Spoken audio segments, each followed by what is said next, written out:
I'm here with Dave Faber. Welcome to the porch. Thank you. Thanks for having me, man.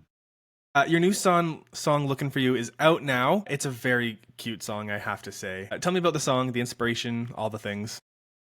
So all the things. So I wrote it in Nashville maybe a year ago or so with Michael August and Landon Wall, and I wrote it. I was just talking about my wife, and I think it was close to my anniversary or something. I was just talking about how I love my wife and I appreciate her, and we've been married for a long time. And so basically, the song is like about her and written kind of towards her, and how if I hadn't found her, then I'd still be looking for her, and that's why it's called "Looking for You." It's a really cute message.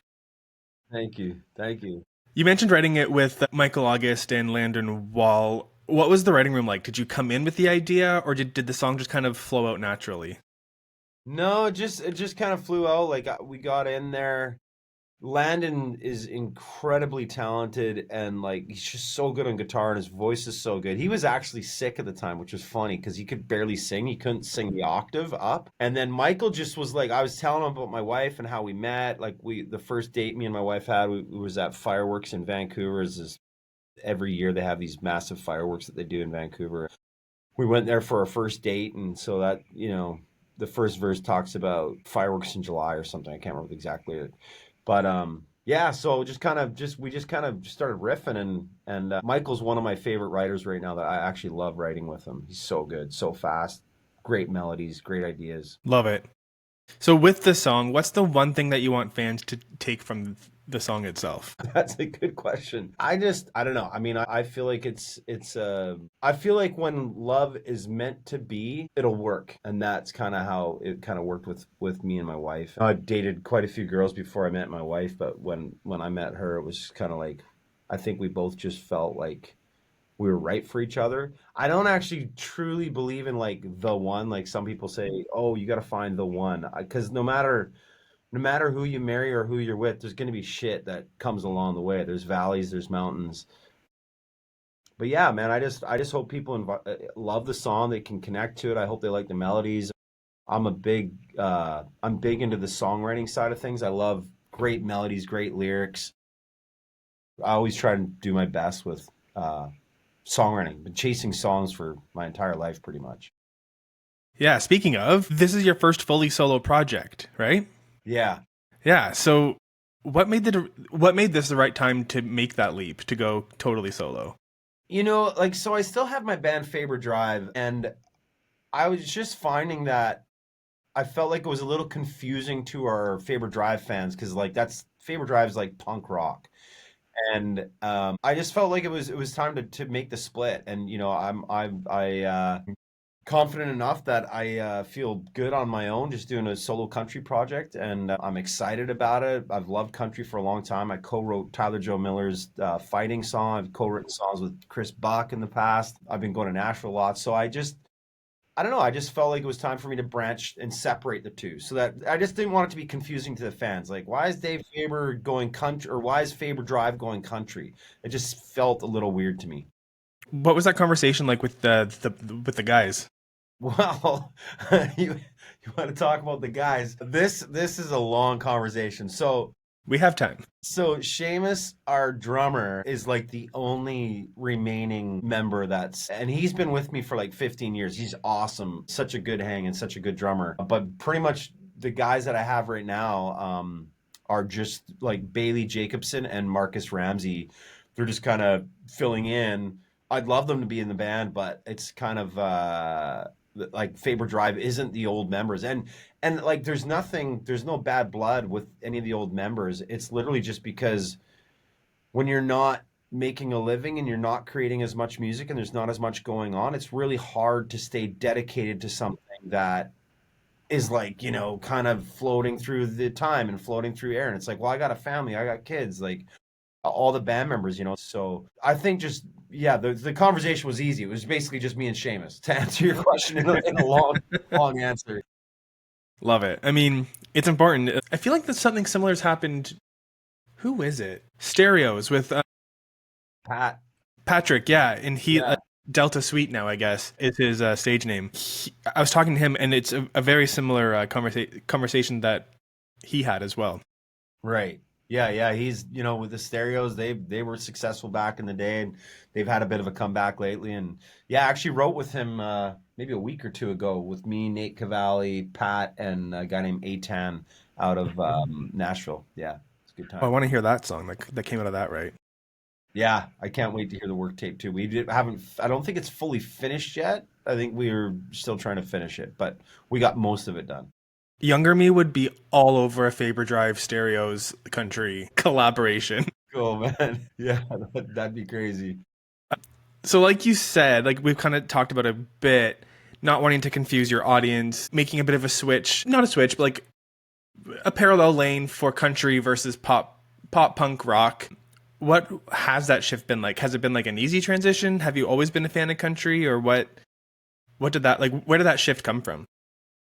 Yeah, I've always been a fan of country. I remember the first stuff that my dad showed me in the country world was Johnny Cash, which I'm sure a lot of people say the same thing, but it was Folsom Prison Blues, and it was a record, and I played it in our living room. I must have been like 7 or 8 years old, and I just instantly loved it. I didn't write country a whole lot until I started working with like Joey Moy and Chad in where we recorded our 7 Second Surgery album at Chad's place there. And they were like huge fans of like Tequila Makes Your Clothes Fall Off, like Joe Nichols, and Classic. What Hurts the Most by Rascal Flatts. Rascal I Flatts. remember Joey just cranking Rascal Flatts in the studio, and me and him would just sit there and just listen and just love the production and look at the melodies and the lyrics and how everything came together.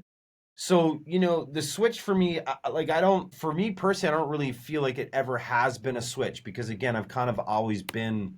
Yeah, switch I don't feels like the wrong word, but I No, don't know no, what but I I don't know what understand. No, no, I hear what you're saying because to the fans, it's like, oh, he's making a switch. But yeah. for me, it's not so much a switch because, like, I love my wife, I love my 4 kids, I love God, I love my friends and family, I love where we live in Chilliwack on the farm fields, the farmlands of Chilliwack out here. I grew up in the back of Mission, driving pickup trucks and shooting guns and all the shit that teenagers get into. And so it hasn't been a switch for me on that. If anything, I would say pop punk is kind of not who I am. And I say that, reluctantly, but it's kind of true because,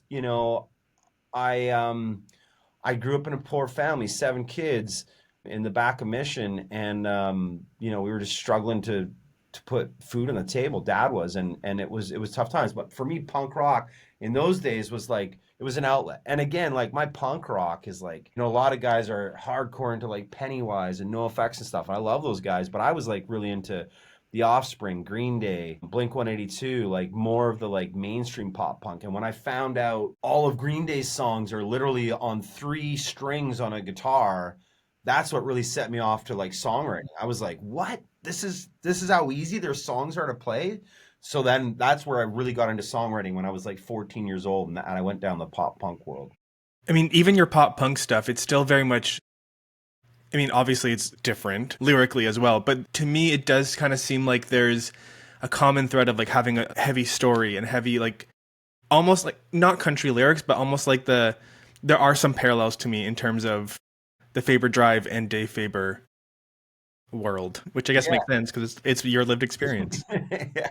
No, I hear you. I would agree. I would agree. I feel like the craft of songwriting was there with the classic Faber Drive songs like "When I'm With You," "Tongue Tied," "You and I Tonight." And yeah, I hear what you're saying. I feel you.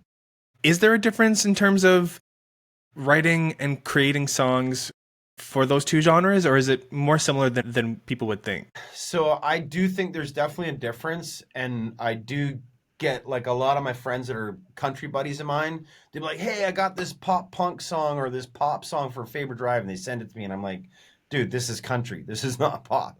And then vice versa, I'll get like my pop buddies that are like, "Oh, I wrote this country song," and it's like, "Oh, dude, like this is not country."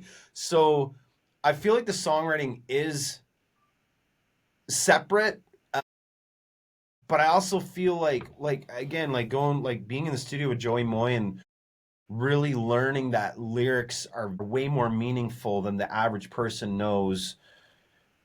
And I'm not saying that the average person knows because obviously every person connects to songs on a certain level, but I think when a good song is written and there's really good lyrics, there's a ton of thought that goes into it. Okay, my last question that has to do with Faber Drive, because I know we're here to talk about you. Oh, it's all good, man. Faber Drive, all you want. I'm But totally. here we are. It's been announced that Faber Drive is playing the All Your Friends Fest in Ontario, just north of Toronto, this summer. Yeah. Does that mean we can also expect some new music from Faber Drive? Yes, yes, definitely. Actually, I am working on a few songs right now. One that's a bit of a slower, I would say maybe sort of a sad song. It's about my brother that passed away last year from cancer, my little brother. The song's called Rest in Peace. And then I have another one we're actually recording a cover song.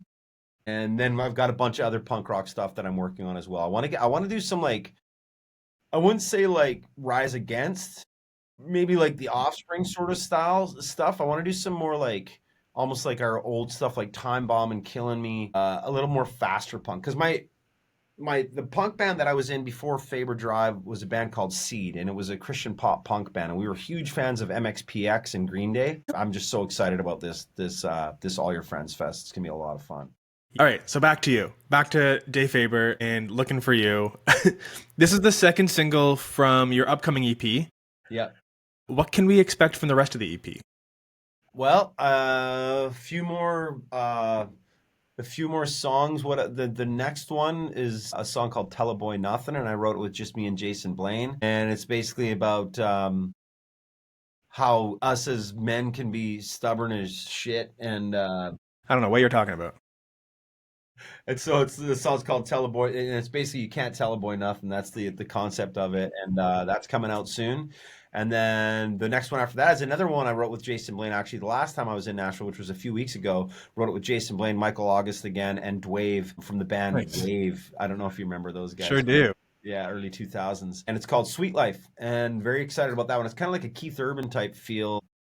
And then it got a bunch of others in the oven right now too. So I'm very excited about this year. I'm very excited about all the projects that are going on, and yeah, just thankful that my wife is such a solid rock to be able to stick with me through all the craziness the crazy things that I do. Well, thanks so much for joining us here on the porch, Dave. Where can people find you? Mostly on Instagram, Dave Faber _ official.